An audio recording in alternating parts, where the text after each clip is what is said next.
عليه وعلى آله وصحبه أجمعين. اللهم صل على سيدنا محمد طب القلوب ودوائها وعافية الأبدان وشفائها ونور الأبصار وضيائها وعلى آله وصحبه وسلم. أما بعد، فقد قال الله تبارك وتعالى في القرآن العظيم والفرقان المجيد: أعوذ بالله من الشيطان الرجيم بفضل بسم الله الرحمن الرحيم. من عمل صالحا من ذكر أو أنثى وهو مؤمن فلنحيينه حياة طيبة ولنجزينهم أجرهم بأحسن ما كانوا يعملون. صدق الله العلي العظيم. قال نبينا محمد رسول الله صلى الله عليه وسلم: أربع من السعادة: المرأة الصالحة والمسكن الواسع والجار الصالح வல்மர்கபுல் honey இலா ஆஹிரில் ஹதீஸ். எல்லா புகழும் நம்மையெல்லாம் படைத்து பரிபாலனம் செய்கின்ற ஏக வல்லோனாகிய அல்லாஹ் ஜல்ல ஷானஹு வ தஆலா ஒருவனுக்கே உரித்தாகட்டுமாக. ஸலவாத்தும் சலாமும் நமது உயிருக்கு உயிரான உயிரிலும் மேலான கண்மணி நாயகம் ரசூலே அக்ரம் ஸல்லல்லாஹு அலைஹி வஸல்லம் அன்னவர்கள் மீது, அவர்களது அடிச்சுவட்டை பின்பற்றி வந்த உத்தம சத்திய சஹாபா பெருமக்கள், தாபியீன்கள், தபவு தாபியீன்கள், இந்த உலகத்தில் மோமின்களாக வாழ்ந்து கொண்டிருக்கக்கூடிய அனைத்து நன்மக்கள் மீதும் அல்லாஹு தாலாவுடைய அன்பும் கருணையும் என்றென்றும் நின்று நிலவட்டுமாக. ஆமீன். கண்ணியமான அல்லாஹுவின் நல்லடியார்களே, உலகத்தில் வாழக்கூடிய எல்லா மக்களுமே, குறிப்பாக மோமின்களாக வாழக்கூடிய மக்கள் தங்களுடைய வாழ்க்கை எப்பொழுதும் மகிழ்ச்சியாக சந்தோஷமாக இருக்க வேண்டும் என்றே ஆசைப்படுகிறார்கள். உலகத்தில் நம்முடைய வாழ்க்கை மகிழ்ச்சியாக அமைய வேண்டும் என்று ஆசைப்படுகிறார்கள். அந்த மகிழ்ச்சிக்காக பல்வேறு வழிகளை அவர்கள் தேர்ந்தெடுக்கிறார்கள். மகிழ்ச்சியான வாழ்க்கை கிடைக்கிறதுக்காக வேண்டி சந்தோஷமாக இருக்கணுங்கிறதுக்காக என்னென்ன வழிகளெல்லாம் இருக்கிறதோ அதையெல்லாம் மனிதன் என்ன செய்கிறான், என்ன விலை கொடுத்து வேண்டுமானாலும் வாங்குவதற்கு தயாராக இருக்கிறான். காரணம் ஒரே ஒரு நோக்கம்தான், நான் இந்த உலகத்தில் சந்தோஷமாக இருக்கணும், நான் என் குடும்பம் எல்லாம் சந்தோஷமாக இருக்கணும். எல்லாருமே ஆசைப்படுகிறார்கள். நிறைய பொருள் செல்வம் படைத்தவர்களும் மகிழ்ச்சியாக இருக்க வேண்டும் என்று ஆசைப்படுகிறார்கள். அதற்காக எவ்வளவோ செலவு செய்கிறார்கள். மகிழ்ச்சிக்காக எங்கெங்களாமோ வெளிநாடு டூர்களுக்கு போகிறாங்க, தாங்கள் விரும்பிய இடங்களுக்கு செல்கிறார்கள், விரும்பியதை சாப்பிடுகிறார்கள், விரும்பிய எல்லாமே செய்கிறாங்க. நாம் மகிழ்ச்சியாக இருப்பதற்கு என்ன செய்ய வேண்டும், எல்லாம் செய்கிறார்கள். பொருளாதாரம் படைத்தவர்களும் முயற்சிக்கிறார்கள். நிறைய புகழ் பதவிகள் உடையவர்கள், அதிகாரம் உடையவர்கள், அவங்களும் அதுதான். ஒரு பக்கம் நாம மகிழ்ச்சியாக இருக்கணுங்கிறதுக்காக வேண்டி அவர்களும் எல்லா விதமான செலவுகளும் எல்லா விதமான தங்களுடைய அதிகாரத்தையும் பயன்படுத்தி அதை அடைந்து கொள்வதற்கு என்ன வழி என்பதை தேடுகிறார்கள். எல்லாருமே இப்படித்தான். தன்னுடைய எல்லா விதமான செல்வங்கள், எல்லா விதமான அதிகாரங்கள் எல்லாவற்றையும் வைத்து கொண்டு மகிழ்ச்சியை பெற்றுவிடலாம் என்று ஒரு மனிதன் நினைக்கிறான். ஆனால் உண்மையிலேயே அவர்கள் அந்த மகிழ்ச்சியை, சந்தோஷத்தை அடைந்து கொள்கிறார்களா என்றால் அது கேள்விக்குறியான விஷயம்தான். பின்ன எதில் மகிழ்ச்சி இருக்கிறது? ஒரு பணத்தால், பொருளாதாரத்தால் மகிழ்ச்சியை அடைய முடியவில்லை. ஒருத்தன் நினைக்கிறான், உலகத்தில் என்கிட்ட இன்னைக்கு ஒரு 5 கோடி ரூபா இருந்தால் போதும், நான் வாழ்க்கையில் செட்டில் ஆயிடுவேன் அப்படின்னு நினைக்கிறான். ஆனால் அந்த 5 கோடி ரூபாயை கையில் வைத்திருக்கக்கூடியவருக்கு அவர் உண்மையிலேயே மகிழ்ச்சியாக இருக்கிறாரா, நிம்மதியாக இருக்கிறாரா? கிடையாது. பல்வேறு பிரச்சனை அவருக்கு இருக்கு. அப்போ பணம் என்பது மகிழ்ச்சி என்று நினைக்கிறான் மனிதன், அது இல்லாதவன் நினைக்கிறான். ஆனால் அது மகிழ்ச்சி அல்ல. பதவி மகிழ்ச்சின்னு ஒருத்தன் நினைக்கிறான், நாம் இந்த பதவி அடைஞ்சிக்கிட்டா மகிழ்ச்சி ஆயிடலான்னு. ஆனால் பதவியில் இருக்கிறவன்ட்ட போய் கேட்டால் தான் தெரியும் அது எவ்வளோ பெரிய ஆபத்தானது. நைட்டை பூரா தூக்கம் வராது. யார் எந்த நேரத்தில் எப்படி நம்மை கவிழ்ப்பான் என்று யோசித்து கொண்டே தூக்கம் வராத நிலையில் மாத்திரை போட்டு தூங்குறவங்க தான் நிறைய பதவியில் இருக்கக்கூடியவங்க இன்னைக்கு பார்க்கிறோம். அரசியல் பதவியாக இருந்தாலும் சரி, எந்த பதவியாக இருந்தாலும் சரி, அதில் நிம்மதி இருக்கிறதா? அல்லது உடல் ஆரோக்கியம் கொடுக்கப்பட்டவர்கள் அதுதான் நிம்மதி நினைக்கிறாங்க. எதுதான் நிம்மதி? எதில் தான் அல்லாஹ் சந்தோஷத்தை வைத்திருக்கிறான்? எது மகிழ்ச்சி? குர்ஆன் ஷரீஃபிலே அல்லாஹு தஆலா நல்ல மனமான வாழ்க்கை, மகிழ்ச்சியான வாழ்க்கை, நல்ல வாழ்க்கையை கொடுப்பதாக இரண்டு தரப்பாருக்கு அல்லாஹ் வாக்குறுதி அளிக்கிறான். மன் ஆமில சாலிஹம் மின் தக்கரின் அவ் உன்சா வஹுவ முஃமினுன் ஃபலனுஹ்யியன்னஹு ஹயாத்தன் தய்யிபா. யார் ஈமான் கொண்டு ரெண்டு விஷயம் செய்யணும். ஒன்று, ஈமான் கொள்ள வேண்டும். மன் அமில சாலிஹம் மின் தக்கரின் அவ் உன்சா, ஆணாக இருந்தாலும் சரி பெண்ணாக இருந்தாலும் சரி, அவங்களுக்கு உண்டான கண்டிஷன், அவர்கள் ஈமான் கொண்டிருக்க வேண்டும். மன் அமில சாலிஹம் மின் தக்கரின் அவ் உன்சா வஹுவ முஃமின், அது மாதிரி அவங்க அமல்கள் செய்யணும். அமல்களை மிகச் சரியாக செய்து வர வேண்டும். அல்லாஹ் கட்டளையிட்ட ஃபர்லான அமல்களாக இருந்தாலும் சரி, உதிரியான சுன்னத்தான நபிலான அமல்களாக இருந்தாலும் சரி, நிறைவாக அதனை அவர்கள் செய்து வர வேண்டும். இந்த ரெண்டையும் செய்கிற பொழுது அவர்களுக்கு இரண்டு விதமான பாக்கியங்களை அல்லாஹ் கொடுக்கிறான். அதை குர்ஆன் ஷரீஃபிலேயே அல்லாஹ் சொல்லுகிற பொழுது எப்படி சொல்கிறான்? ஃபலனுஹ்யியன்னஹு ஹயாத்தன் தய்யிபா, இந்த உலகத்தில் அவங்களுக்கு நல்ல வாழ்க்கையை நான் கொடுப்பேன். நீ மூமினா இருந்து அமல் செஞ்சுட்டு வந்தீங்கன்னா மற்றவங்களுக்கு இருக்கிற மாதிரியான கஷ்டம் உங்களுக்கு வராது. நிறைய பேர் அதில் தோற்று போயிடும்.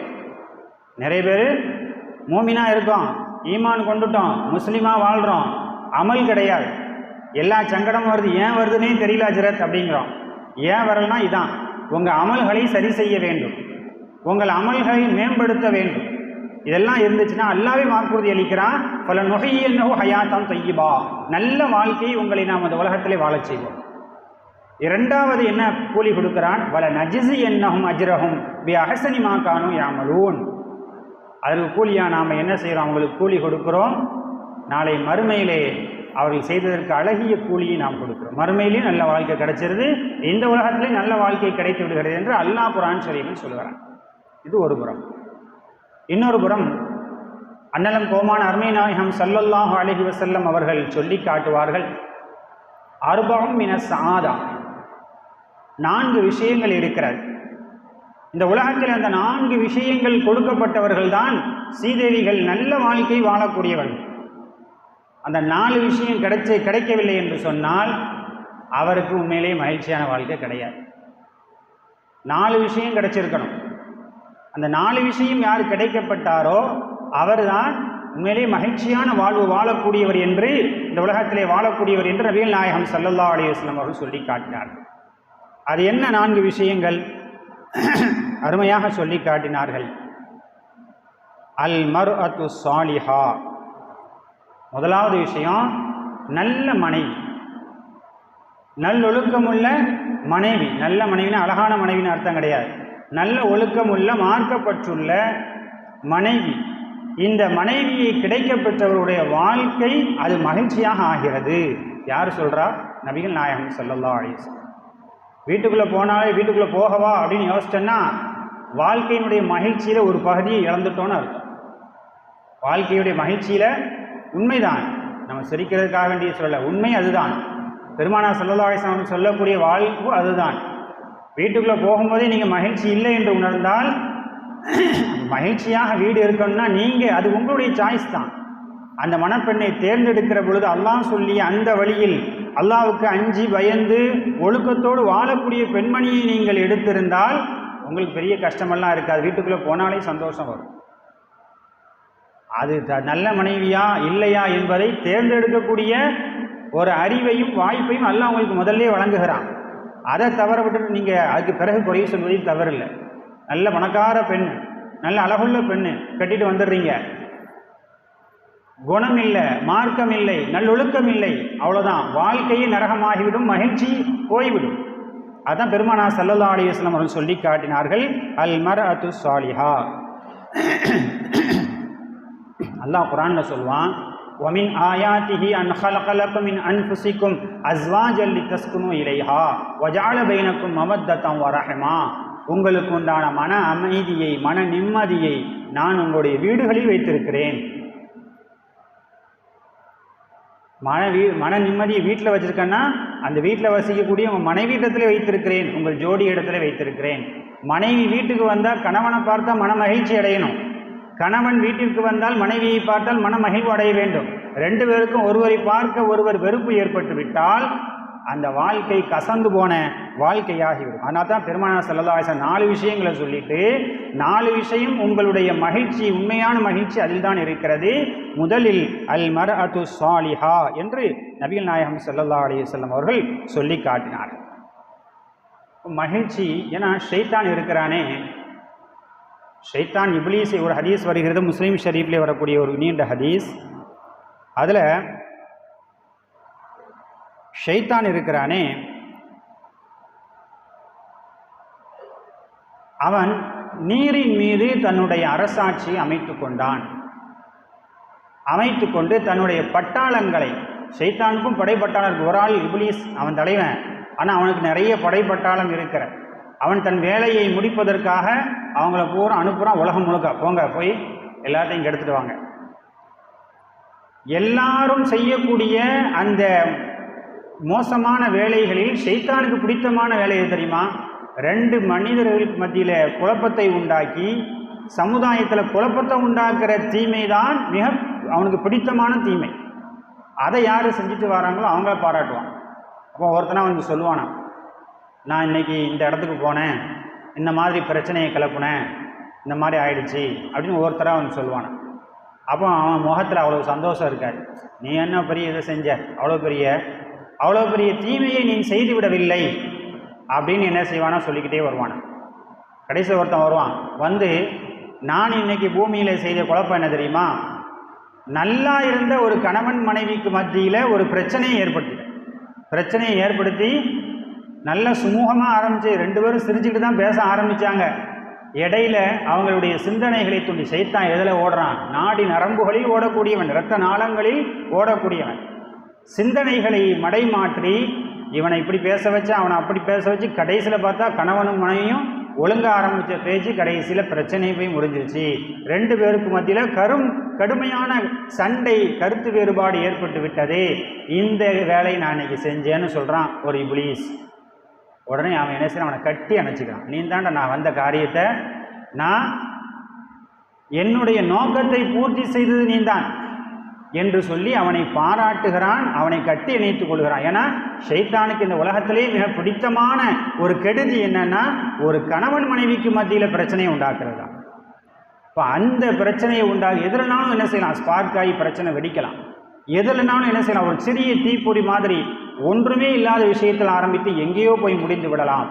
அதனால தான் பெருமானார் ஸல்லல்லாஹு அலைஹி வஸல்லம் அதையெல்லாம் சமாளிக்கக்கூடிய அளவில் இருக்கக்கூடிய அல் மர்அத்து ஸாலிஹா, நல்ல மனைவி, நல்லொழுக்கம் உள்ள மனைவி, அவள் முதலாவது மகிழ்ச்சி என்று பெருமானார் ஸல்லல்லாஹு அலைஹி வஸல்லம் அவர்கள் சொல்லி காட்டினார். அது மாதிரி அல்லாஹு தாலா குர்ஆன் ஷரீஃபிலே சொல்லி காட்டுகிற பொழுது நல்ல மனைவி, நல்ல பெண்களை பற்றி சொல்கிறான். ஃபஸ்ஸாலிஹாத்து கானிதாத்துன் ஹாஃபிலாத்துல் லில் கைபி பிமா ஹஃபிதல்லாஹ் என்று சொல்கிறான். நல்ல பெண்மணினா யாரு? 2 விஷயத்தை மிக முக்கியமாக அல்லாஹ் சொல்கிறான். கானிதாத்துன், அவர்கள் அல்லாஹ்வுக்கும் தங்களுடைய கணவன்மார்களுக்கும் பணிந்து நடப்பார்கள். பேச்சுவார்த்தையாக ஏதாவது பணிஞ்சு நடக்கும், நல்லதோ கெட்டதோ கணவன் சொல்படி கேட்டு நடக்கக்கூடிய, அல்லாஹ்வுடைய கட்டளைகளுக்கு அடிபணிந்து நடக்கக்கூடிய மனைவி நல்ல பெண்கள் என்று சொல்லிவிட்டு அல்லாஹ் சொல்லக்கூடிய விளக்கம் அந்த 2 தான். என்ன 2? முதல்ல கானிதாத்துன், அல்லாஹ்வுக்கும் தன்னை படைத்த இறைவனுக்கும் தனக்கு அல்லாஹ்வால் கொடுக்கப்பட்ட கணவனுக்கும் பணிந்து நடக்கக்கூடிய மனைவி. ஹாஃபிலாத்துல் லில் கைபி பிமா ஹஃபிதல்லாஹ், ஹாஃபிலாத்துன்னா பாதுகாக்கக்கூடிய, பேணக்கூடிய மனைவி.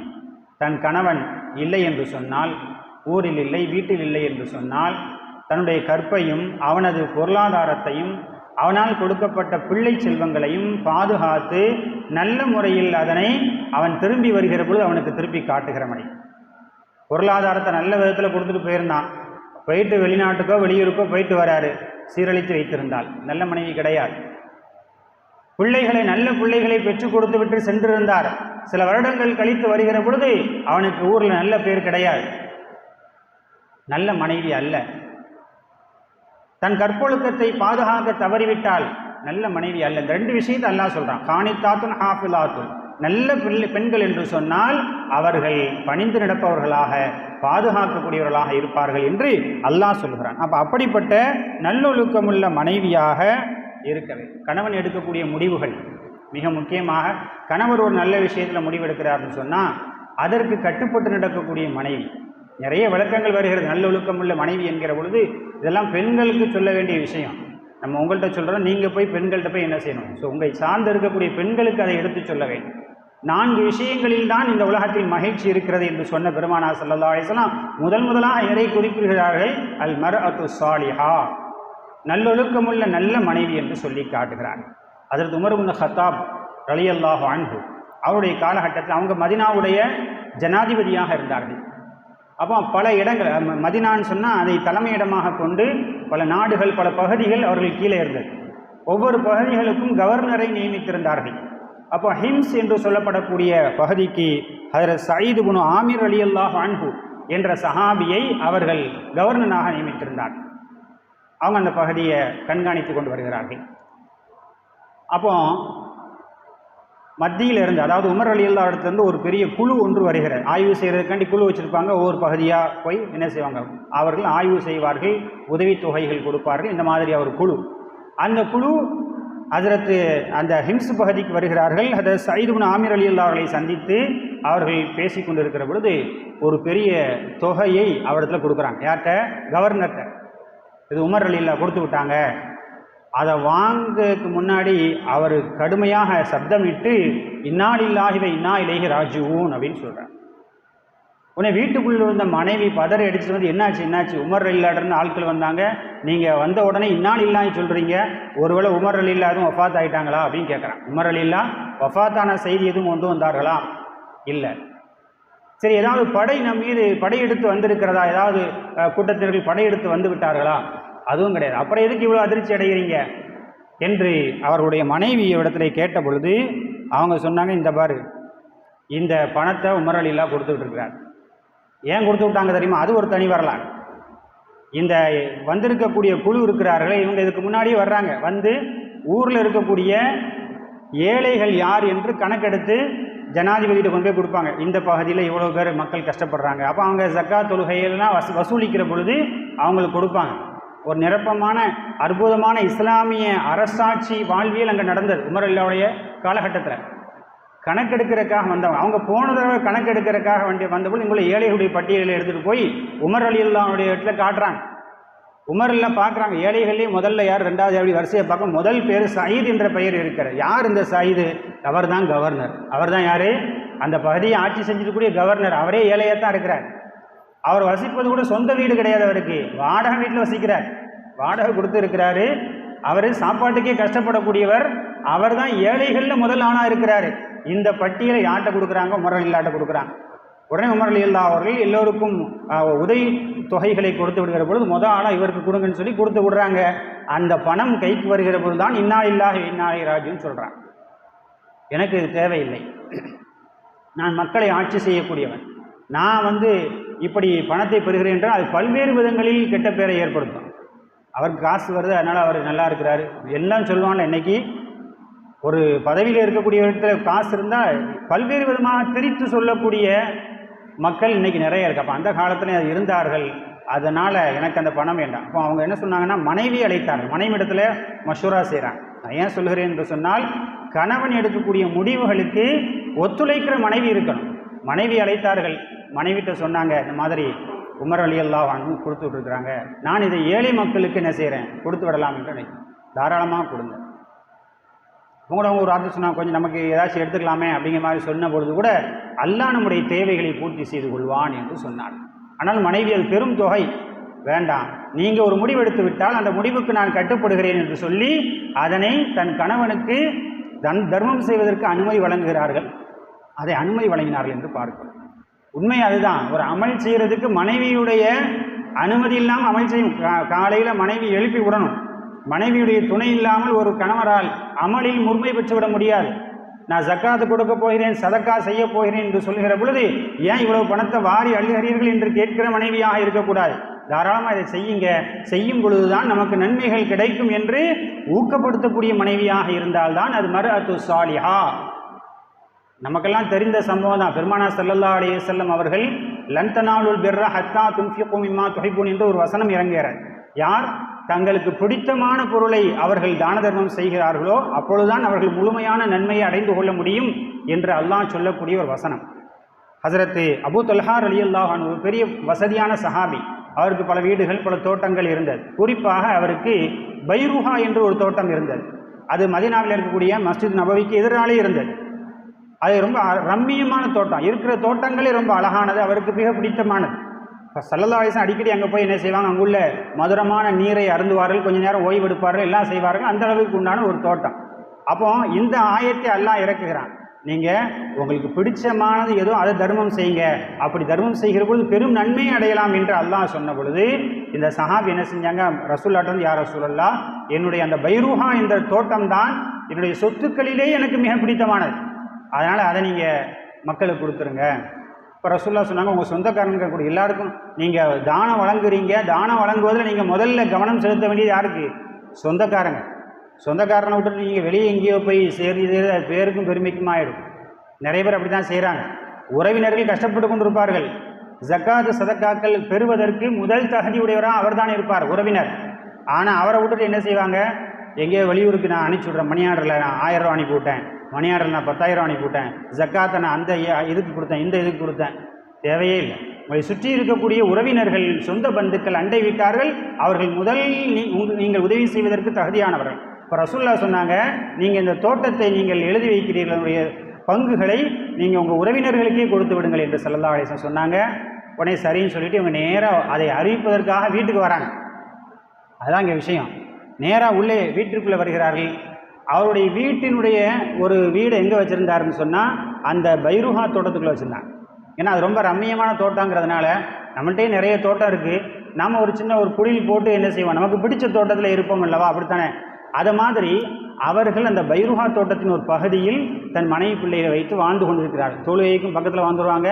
மன மகிழ்ச்சியை தரக்கூடிய தோட்டம். நேராக போய் வீட்டுக்கு உள்ளே கூட போல வெளியே சொன்னார், உம்மு சுலைம், இந்த மாதிரி நான் ஸல்லல்லாஹு அலைஹி வஸல்லம் இடத்துல சொல்லி இந்த தோட்டத்தை அல்லாஹ்வின் பாதையில் செலுத்துவேன். அவங்க கட்டின துணியோடு அப்படி வெளியே வந்துட்டாங்க. பிள்ளைகளை கூட்டிட்டு வாங்க போகலாம். எதையும் எடுக்கலையா? அவங்க ஒரே வார்த்தை சொன்னாங்க, எப்பொழுது இந்த தோட்டத்தை நீங்கள் கொடுத்து விட்டீர்களோ இருக்கக்கூடிய எல்லா பொருட்களும் இது பிறருக்கு சொந்தமாகிவிட்டது, அதனால் நமக்கு தேவையில்லை, வாங்க அப்படின்னு சொல்லி மனைவி வந்தார்கள். இந்த விஷயத்தை கேள்விப்பட்டு பெருமானார் ஸல்லல்லாஹு அலைஹி வஸல்லம் அவர்கள் உம்மு சுலைம் ரலியல்லாஹு அன்ஹா அவர்களை பாராட்டினார். இப்படிப்பட்ட ஒரு பெண்மணி இப்படித்தான் இருக்க வேண்டும். கணவர் நல்ல விஷயங்கள் நல்ல அமல்கள் செய்கிற பொழுது அவருக்கு உறுதுணையாக இருக்கக்கூடிய மனைவியாக இருக்க வேண்டும். இப்போ கணவர் என்ன செய்கிறாரு, நல்ல அமல் தொழுகைக்காக போகிறார், அவர்கிட்ட இடத்தில் பண்ணக்கூடாது. நீ அந்த வேலையை பார்க்கலையா, அந்த வேலையை பார்க்கலையா, ஒரே பள்ளியாசம் தொழுகன்னு கிடக்குறீங்க, உங்களுக்கே உடம்பு சரியில்லை, நோம்புட்டு நாளைக்கு ஏதாச்சும் உங்களுக்கு பண்ணிருச்சுன்னா நான் யாருக்கு என்ன பதில் சொல்ல முடியும்? நன்மைகள் செய்கிற பொழுதெல்லாம் தடை போடுகிற மனைவி அது நல்ல மனைவி கிடையாது. நல்ல நன்மைகள் செய்கிறீங்களா, செய்யுங்க, நான் அதுக்கு எந்த அளவுக்கு உதவியாக இருக்கும் உதவுகிறேன். யாராச்சும் 2 பேர் வந்திருக்கிறாங்க, அவங்களுக்கு உணவு கொடுக்கணுமா, நான் செஞ்சு கொடுக்குறேன், இப்படியெல்லாம் சொல்லக்கூடிய நிலையில் இருக்க வேண்டும். இப்போ இது வாழ்க்கையினுடைய மகிழ்ச்சியில் பெரும்பகுதியை உங்களுக்கு கொண்டு வந்து விடும் என்று சொன்னார். நபி ஸல்லல்லாஹு அலைஹி வஸல்லம் சொல்ல, அர்பஉம் மின ஸஆதா, 4 விஷயங்கள் வாழ்க்கையில் மகிழ்ச்சியை கொண்டு வரும். அல் மர்அத்து சாலிஹா, நல்ல மனைவி அமையும். 2வது சொன்னாங்க, விசாலமான வீடு, உங்களுக்கு கிடைக்கப்பெறுகிற விசாலமான வீடு. 2வது விஷயம் சொன்னாங்க. விசாலமான வீடுன்னு சொன்னால் பெரிய வீடு அப்படின்னு அர்த்தம் கிடையாது, அது ஒரு அர்த்தம் தான். ஆனாலும் கூட முழுமையான பொருள் என்ன? விசாலமான வீடு என்று சொன்னால் எந்த நெருக்கடிகளும் இல்லாத வீடு. எந்த நெருக்கடியும் என்ன செய்யக்கூடாது. ஒருத்தர் வீட்டுக்குள்ளே இருக்கிறாரு, கடன் சுமையில் அழுந்தி போய் இருக்கிறாரு, அந்த வீடு அவருக்கு விசாலமாக இருக்குமா? வீடே அவருக்கு சிறைச்சாலை ஆயிடும். அப்போ வீடு விசாலம் என்று சொன்னால் வீட்டிலே வணக்க வழிபாடுகள் நடைபெறும். அல்லாஹ்வுடைய பரக்கத் நிரம்ப கிடைக்கிற அளவிற்குண்டான செயல்பாடுகள் அந்த வீட்டில் நடைபெறும். அப்படி நடைபெறுகிற பொழுது அந்த வீடு விசாலமாகிவிடும். விசாலமான வீட்டை பெருமானார் ஸல்லல்லாஹு அலைஹி வஸல்லம் அடிக்கடி துஆல கேட்பாங்க. அது கேட்குறது தவறு இல்லை. குறிப்பாக எந்த நேரத்தில் கேட்பாங்க? ஒழு செய்து விட்டு ஒரு துவா ஓதுவாங்க. ஒழு செய்யும்போது என்னென்ன துவா ஓதணும்னு ஹதீஸுகளில் இருக்குது. நாம் பேசிக்கிட்டே ஒழு செய்கிறோம், ஏதோ மூஞ்ச கை காலை கழுவுறது மட்டும்தான் ஒழுன்னு நினைக்கிறோம். கிடையாது. ஒழு என்பது அது ஒரு தனி வணக்கம், அது ஒரு தனி நன்மைகளை கொண்டு வரக்கூடியது. பாவங்களை கழிக்கக்கூடியங்க. கையை கழுவும் போது கை செய்த பாவங்கள் கழிகிறது, முகத்தை கழுவுகிற பொழுது கண்கள் செய்த நாவு செய்த பாவங்கள் கழிகிறது. ஹதீஸ் அவர். அப்போ அந்த நேரத்தில் பெருமானார் ஸல்லல்லாஹு அலைஹி வஸல்லம் துவாவை 2-3 துவாக்கள் இருக்கிறது. அதில் ஒரு குறிப்பான துவா, அல்லாஹ் மஃபிர் லி தம்பி வ வஸ்ஸி லி ஃபி தாரி வ பாரிக் லி ஃபி ரிஸ்கி என்ற துவாவை நபி ஸல்லல்லாஹு அலைஹி வஸல்லம் அவர்கள் வளமையாக செய்வார்கள். நாம அந்த துவாவை செய்யணும். பொருள் அரபியில் தெரியாட்டியும் தமிழில் அவருடைய பொருளை உணர்ந்து செய்யணும். 3 விஷயத்தை கேட்டாங்க. அல்லாஹும்ம ஃபிர்லி தம்பி, இறைவா என்னுடைய பாவங்களை மன்னித்து விடு. முதல் விஷயம். வவஸ்ஸிஅலி ஃபீ தாரி, என்னுடைய வீட்டில் நீ விசாலத்தை ஏற்படுத்து. வபாரிக் லீ ஃபீ ரிஸ்கி, என்னுடைய ரிசுக்கில் நீ பரக்கத்துச்சு. இந்த 3 விஷயங்களை மற்ற இடங்களில் கேட்கறது வேற, பள்ளிவாசல உட்கார்ந்து கேட்கறது வேற, ஒழு செய்து விட்டு அந்த இடத்துல கேட்கறதுக்கு ஒரு தனிச்சிறப்பு இருக்கிறது, அல்லாஹ்வால் அங்கீகரிக்கப்படுகிறது. அதனால அல்லாஹ்வின் தூதர் ஸல்லல்லாஹு அலைஹி வஸல்லம் அவர்கள் அதை கற்றுக் கொடுத்தார்கள். அல்லாஹும்ம பாரிக் லி, அல்லாஹும்ம ஃபிர் லி தம்பி வஸ்ஸிஅலி ஃபீ தாரி பாரிக் லி ஃபீ ரிஸ்கி, இந்த 3 விஷயங்களை கேட்கணும். அப்போ விசாலமான வீட்டை தாயா அல்லாஹ் என்று நபிகள் நாயகம் ஸல்லல்லாஹு அலைஹி வஸல்லம் சொல்றாங்க. விசாலமான வீட்டை ரசூலுல்லாஹ் கேட்டாங்க. அல்லாஹ் பெரிய வீட்டை ரசூலுல்லாஹ் கொடுத்தானா? அவங்க வீடு இவ்வளோதானே இருந்துச்சு, ஒருத்தர் தொழுவலாம், ஒருத்தர் படுத்து கிடக்கலாம், அவ்வளோதான் வீடு இருந்தது. அப்போ விசாலமான வீடுன்னு அங்கே என்ன பொருள்? நிம்மதியான வீடு. அந்த வீடு எந்த விதமான சிக்கல்களும் இல்லாத அமல்களால் அலங்கரிக்கப்படுகிற வீடு. பெரிய வீட்டை கட்டிட்டீங்க, உள்ள உங்கள் பிள்ளைகள் மனைவி யாரும் தொழுகலை, யாரும் குரான் எடுத்து ஓதலை, அந்த வீடே வேஸ்ட்டு, நெருக்கடியான வீடு. எல்லா விதத்துலையும் அதில் நெருக்கடி வந்து சேர்ந்துக்கும், நல்லா பாதுகாக்கும். அப்போ அதை நீங்கள் விசாலமான வீடு யார் கொடுக்கப்பட்டு விட்டார்களோ அவர்கள் மகிழ்ச்சியினுடைய 2ஆம் பங்கு கொடுக்கப்பட்டு விட்டார்கள். 3வது பெருமானார் ஸல்லல்லாஹு அலைஹி வஸல்லம் சொன்னார்கள், நல்ல அண்டை வீட்டார்கள் யார் அல்ஜாரு சாலிஹ், நல்ல பக்கத்து வீட்டுக்காரர் யார் கொடுக்கப்படுகிறாரோ அவர் மகிழ்ச்சியான வாழ்க்கைக்கு சொந்தக்காரர் என்று சொன்னார்கள். பக்கத்து வீட்டுக்காரர் ஒரு சஹாபி வந்தாங்க, ரசூல் ஸல்லல்லாஹு அலைஹி வஸல்லம் வந்து கேட்டாங்க, யார சொல்லலாம், நான் நல்லவனா கெட்டவனான்னு எனக்கு எப்படி தெரியுது? எல்லாத்துக்குமே எப்படி ஒரு சந்தேகம் இருக்குங்களா, நம்ம நல்லவரா கெட்டவராண்டு நம்ம நினச்சிக்கோ, நம்ம நல்லவன், நம்ம நினச்சிக்கோ நம்ம கெட்டவன், உண்மையிலேயே நம்ம நல்லவரா கெட்டவரா? அப்படி ஒரு சஹாபி வந்து கேட்குறாங்க ஸல்லல்லாஹு அலைஹி வஸல்லம், யார சொல்லலாம், நான் நல்லவனா கெட்டவனான்னு எனக்கு எப்படி நான் அறிந்து கொள்வது? அப்போ ஸல்லல்லாஹு அலைஹி வஸல்லம் அவருக்கு ஒரு வழியை சொல்லி தந்தார்கள். உன்னுடைய பக்கத்து வீட்டுக்காரன் அவன் உன்னை நல்லவன் என்று சொன்னால் நீ நல்லவன், அவன் செய்கிற காரியங்களால் உன்னை அவன் கெட்டவன் என்று சொன்னால் உண்மையில் நீ கெட்டவன், ஒரே வார்த்தையில் சொன்னான். நம்ம பக்கத்து வீட்டுக்காரர் நமக்கு எப்படி சர்டிஃபிகேட் கொடுப்பாரு நம்ம பார்த்துக்கோ, எப்படி அவரோடு நாம் நடந்து கொள்கிறோமோ அப்படித்தான் அவர் நடந்து கொள்வார். நம் பக்கத்து வீட்டுக்காரர்கள் எப்போ பார்த்தாலும் பலர் பக்கத்து வீட்டுக்காரர்களோடு பிரச்சனை வைத்துக் கொண்டே இருப்பார்கள். ஆனால் அவர்களோடு நல்ல உறவை வைத்துக் கொள்ள வேண்டும், அது மகிழ்ச்சியினுடைய வாழ்க்கையின் மகிழ்ச்சியினுடைய ஒரு பகுதி என்று நபிகள் நாயகம் ஸல்லல்லாஹு அலைஹி வஸல்லம் அவர்கள் சொல்லி காட்டினார்கள். அபூ ஜஹம் என்று சொல்லப்படக்கூடிய ஒருத்தர் இருந்தார். அவர் கடுமையான பண நெருக்கடியில் இருந்தார். அப்போ பண நெருக்கடியில் இருக்கும்போது தன்னுடைய வீட்டை விற்க போகிறார். வீட்டை விற்பதற்காக அவர் என்ன செய்கிறார்னா, ஒருத்தரையாக சொல்கிறார், விலை சொல்கிறார், 1,00,000 திர்ஹம் என்று சொல்கிறார். அப்போ அந்த வீடு 100 திர்ஹம் கூட பெறாது, 1000 திர்ஹம் கூட பெறாது, அதை போய் 1,00,000 சொல்கிறீங்களே அப்படின்னு கேட்டாங்க எல்லாம். உடனே அவர் சொன்னார், என் வீடு அவ்வளோதான் பெருமானம், ஆனால் என் வீட்டுக்கு பக்கத்து வீட்டில் இருப்பவர் யார் தெரியுமா? சயீத் இப்னுல் ஆஸ் ரலியல்லாஹு அன்ஹு என்ற சஹாபி. அவர் எப்படிப்பட்டவர் தெரியுமா? அவர் மிக பெருந்தன்மைக்கு சொந்தக்காரர். எந்த அளவிற்கு பெருந்தன்மை, நான் அவருக்கு பலமுறை தீங்கு செய்திருக்கிறேன், அவர் எனக்கு பதிலுக்கு தீங்கு செய்தது கிடையாது. இங்கே பூரா அப்படி தான், இங்கேருந்து குப்பையை தட்டினா அங்கேருந்து பதிலுக்கு குப்பையை தட்டுறது, இங்கேருந்து முடியை கழட்டி தொங்க விட்டு அங்கேருந்து இங்கே முடியை போடுறது, இதுதான் பிரச்சனை. அந்த முடியில் தான் ஆரம்பிக்கும் பிரச்சனையே. பெண்கள் முடியில் தான், இங்கேருந்து எங்கள் வீட்டில் உங்கள் வீட்டு முடி இங்கே வந்துடுச்சின்னு ஆரம்பிக்கிறது பெரும் பிரச்சனையாக போய் முடியும் பல வீடுகள். அவர் சொல்கிறாரு, அவர் அந்த சஹாபி, நான் எவ்வளவு தீங்கிழைத்தாலும் பதிலுக்கு எனக்கு தீங்கிழைப்பதில்லை, அவர் எனக்கு உபகாரம் தான் செய்கிறார், அவர் எனக்கு உபகாரம் தான் செய்கிறார். நான் அவரிடத்தில் மடத்தனமாக நடந்து கொள்கிறேன், ஆனாலும் அவர் சகிப்புத்தன்மையோடு நடந்து கொள்கிறார். நான் உள்ளூரில் இருந்தால் என்னோட நேசமாக இருப்பார், நான் வெளியூர் சென்று விட்டால் என் வீட்டை பாதுகாத்து கொள்வார், அப்படிப்பட்ட பக்கத்து வீட்டுக்காரர் நான் விடுறேன், அதனால தான் அதுக்கு 1,00,000 சொன்னார். கடைசி இதை கேள்விப்பட்ட அந்த சஹாபி என்ன செஞ்சாங்கன்னா, சயீத் இப்னுல் ஆஸ் ரலியல்லாஹு அவங்களே என்ன சொன்னாங்க, நீ இவ்வளோ நல்ல மனுஷனாக இருக்கிறியா, என்னை பற்றி நல்ல விதமாக சொல்கிறியா, அப்போ நீ தான் என் பக்கத்து வீட்டில் இருக்கணும், நானே அந்த வீட்டை வாங்கிக்கிறேன்னு சொல்லி 1,00,000 ரூபாய் கொடுத்து அவருடைய கடனை அடைத்து அந்த வீட்டில் அவனை என்ன செஞ்சாங்க, தங்க வைத்தார்கள். அந்த அளவிற்கு நல்ல மனிதராக ஸல்லல்லாஹு அலைஹி வஸல்லம் அவர்கள் சஹாபாக்கள் சொல்கிறாங்க இல்லையா, ரசூலுல்லாஹ் அண்டை வீட்டாருக்கான அந்த கடமைகளை சொல்கிற பொழுது எங்கே நம்முடைய சொத்துல ஒரு பகுதியை அவர் கொடுக்கணும்னு சொல்லிடுவாங்களோ என்று சொல்லுகிற அளவிற்கு அண்டை வீட்டாருக்கு நீங்கள் நல்லது செய்யுங்க, அப்படி செய்யுங்க, இப்படி செய்யுங்க ரசூலுல்லாஹ் நிறைய சொல்லியிருக்கிறாங்க. அவர்களோடு நீங்கள் மனமகிழ்ந்து வாழ வேண்டும். 4 விஷயம் சொன்னாங்க. அர்பவும் மின சாதா, நல்ல மனைவி, 2வது நல்ல விசாலமான வீடு, 3வது அவர்களுக்கு கிடைக்கக்கூடிய நல்ல அண்டை வீட்டுக்காரர், கடைசியிலே ஒன்று சொன்னார்கள், அவருக்கு கிடைக்கக்கூடிய அல் மர்கபுல் ஹனி, அவருக்கு இசைந்து செல்லக்கூடிய வாகனம், நல்ல வாகனம் கிடைத்தால் அவருடைய பயணங்கள் நல்ல விதமாக அமையும். நல்ல வாகனம் கிடைத்தால் பயணங்கள் தடைபெறாது, பயணத்தில் கூட அவருக்கு ஆபத்தோ இறப்போ நிகழ்ந்து விடாத அளவிற்கு அவர் பாதுகாப்பாக இருப்பார், மகிழ்ச்சியாக இருப்பார். நல்ல வாகனம் கிடைக்கப்பட்ட நிறைய விளக்கங்கள் இருக்குது, நேரமின்மையால் அதை சுருக்கிக்கிறேன். ஆக இந்த 4 விஷயங்களில் மகிழ்ச்சி என்று சொன்னார்கள். அதன் அடிப்படையில் நம் வாழ்க்கையை நாம் அமைத்துக் கொள்ள வேண்டும். அல்லாஹ்விடத்திலே அப்படி யா அல்லாஹ் இந்த 4ஐயும் சிறப்பானதாக ஆக்கித்தா என்று அடிக்கடி என்ன செய்யணும், நாம துஆக்களில் கேட்க வேண்டும் என்று நமக்கு கற்றுக் கொடுத்தார்கள். அந்த அடிப்படையில் நம் வாழ்க்கையை அமைத்துக் கொள்ள வேண்டும். அல்லாஹ் தஆலா அதற்கு கிருபை செய்வானாக. வாஹிர் தாவானா அல்ஹம்துலில்லாஹி ரப்பில் ஆலமீன். அஸ்ஸலாமு அலைக்கும் வரஹ்மத்துல்லாஹி வபரகாத்துஹு.